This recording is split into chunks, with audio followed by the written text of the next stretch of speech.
Half an hour అయిందండి. పెసలు నానినాయండి. ఇంకా తీసి ఎండలో ఆడబెట్టుకుందామండి. ఎండలో హాఫ్ అన్ అవర్ ఆరబెట్టుకుందామండి. దీంట్లో వాటర్ ఉండదండి, అంత వాటర్ డ్రై అయ్యేంత వరకు ఎండలో పెట్టుకుందామండి. వాటర్ అంతా డ్రై అయిందండి, తీసేసుకుంటున్నాను. ప్యాన్ పెట్టానండి, ప్యాన్ వేడయింది, వేయించుకుందాం. ప్యాన్లో కొద్దిగా మిగడేస్తున్నానండి. చిన్న మంట మీద ఇట్లా వేయించుకోవాలండి.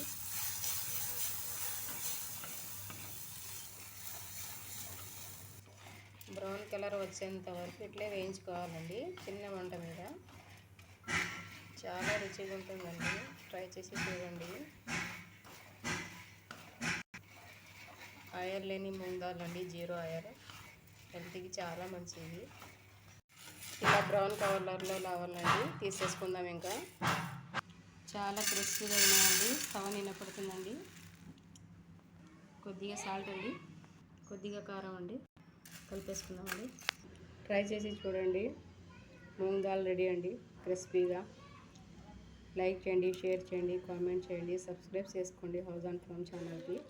నెక్స్ట్ వీడియోలో మళ్ళీ కలుద్దాం. Thank you. నమస్తే అండి. ఈరోజు క్రిస్పీగా మూంగ్ దాల్ చేద్దామండి.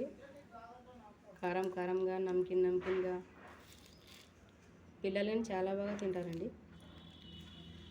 ప్రాసెస్లో వెళ్ళిపోదామండి.